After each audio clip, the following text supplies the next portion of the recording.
grew up right across from us, but the back of our family home, if you were in our back patio porch, you could look across and see where the house where the house was that Will grew up and spent a lot of time there. So we've known each other for years. Is that how? Because you were neighbors? Yes. And his father owned a ice company, which is also right there, called Rack Ice. Oh, and he that was his business. He was an engineer also, but that was his business. So they were there for years. I remember when just before I was going away to college and things, Will was going around doing house parties in the neighborhood. He would be rapping, and Jazzy Jeff was like the DJ, and they were starting out. Having such a big movie star friend, when did you know to ask for help and to do it by yourself? Well, the interesting thing is I never went to them for anything. What happened was back in the 90s, back in, I think it was like 92 or 93, I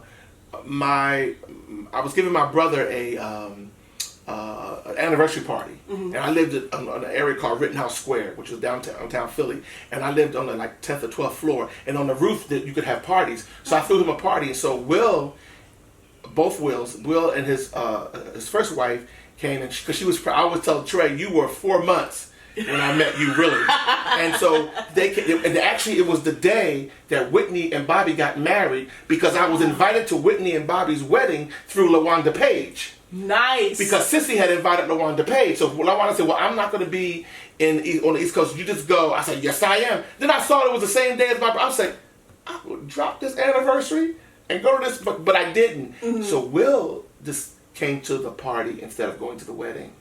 And so we got to really, really talking about things. And he was like, well, you got to come out to LA sometime. And then I think it was the last year of The Fresh Prince of Bel-Air. His dad came around the house one day and said, listen, I think Will has a role for you on the show. And I'm like, are you really, for real? I know. In my research, it was a snowstorm. It was snowing. It was, wait a minute. It was 30-something inches of snow in Philly. Yeah. And the runways were closed. So I was like, oh my God. So I'm thinking, so Will flew me out, but we couldn't get out. So then the day that we were supposed to leave, they opened up one runway. And so I flew into Los Angeles, and I got off the plane. There was a sign, Mr. Dawnn Welch. I'm like, yeah, of course you would be here for me. Right. And then they drove me right to Burbank to NBC Studios. And when I walked on the lot and into the building, I asked somebody who was walking down the hall, where was Will Smith's dressing room, and they said, oh, it's down this way. So when I went in, he wasn't there, and all of a sudden on the speaker I heard someone say, Dawnn Welch come to studio, so whatever. And when I went there, the whole cast was on stage with their scripts. Will handed my script and said, turn to page 52, you're Detective Frank Sims. And I'm like, okay, hey everybody. And so that was the beginning of him pulling me into that. At the time, he was thinking I was doing more acting, but I was still writing. And I would say 20-some years later, he is still very much a part of my life. He was my life. He has been my lifeline. He said, whenever you're ready to move into television and film, just move on out. So I was really doing really well in Philly, but it was lateral moves. Right. I wasn't doing a whole lot of what I'm doing now. You couldn't grow but so much. So I decided in 2000 to move at his urging, and I came out here, and he opened up his heart, his doors, everything to me. Nice. and turned me on to a lot of people. He told me, he said, you're already doing well. What you need behind you is some muscle. So I never rested on that, though. Right. I still knew what I had to do on my own, because I was like, I'm my own man, but somebody supporting you from their heart. Yeah. And not wanting anything back but to see you succeed. I know, that's rare. And very rare. I can tell you some stories. You better do part 2 or 3. But what I'm saying is that, and to be that huge of, and I wasn't the only one that he would do things like this for. I wasn't the only one. I think I was one of the only ones who pursued it enough to get on my own feet that he could still say, 27 years later, I'm very proud what Donn's doing. Like, he heard about the TV one thing, and he was like, "Yo, that's big." No, that's not his word. Yo, that's huge. But I'm not gonna tell you I haven't asked to help. Once you know you can trust somebody and they trust you, and they know that you're not. One of the things I did when he came to see the Bachelorette. Well, he came to see the Bachelor Party first in 2003 or 4, okay. And I remember because he brought Heavy D. Oh, Heavy D. And he brought Heavy D. And then he came to see the Bachelorette Party, and he brought like Dwayne Martin, I think, and his mom. Mm-hmm. And he said to me, "Dawnn, what do you want to do with this? This is awesome." And I'm like, he said, "I'm gonna call you next week." Mm-hmm. So I was sitting where you're sitting, not on this sofa. It would have been really old and beat up by it. I don't want people to think I'm the same damn sofa I had 20 years. Right. I know people do that. They be trying to check you. Exactly. So I was sitting there, and he said, "I'm going to call you Tuesday at 7:30. Mm-hmm.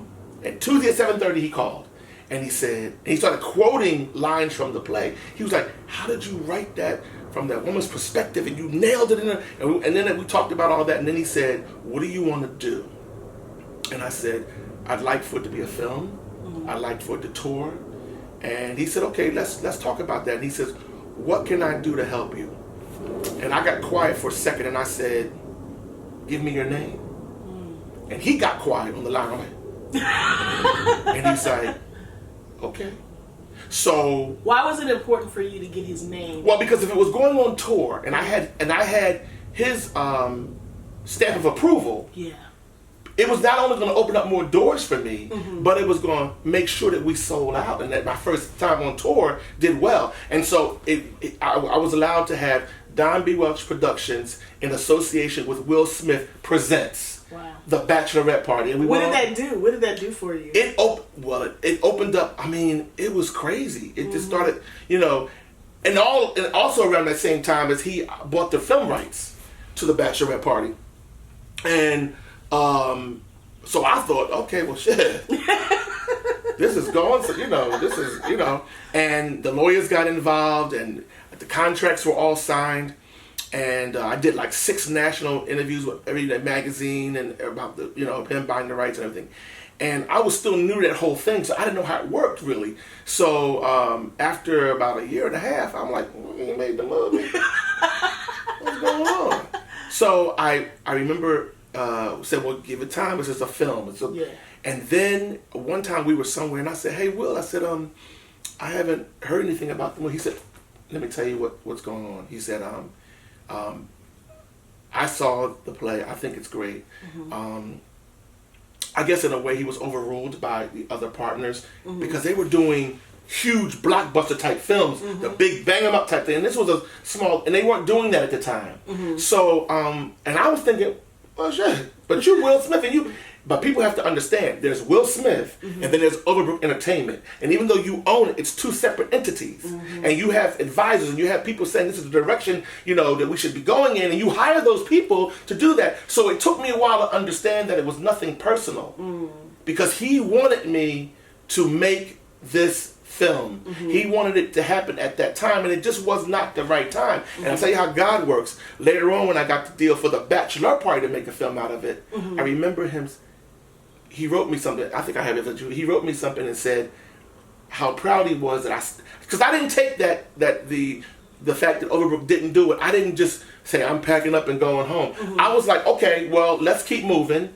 It brought me down a little bit because I didn't understand how this really works mm-hmm. out here. I'm thinking I got the contract. It's all signed by everybody. Right. I got a check. Yeah. So I'm thinking, well, of course it's going to be made. Mm-hmm. And then you find out the workings of things. So it wasn't personal.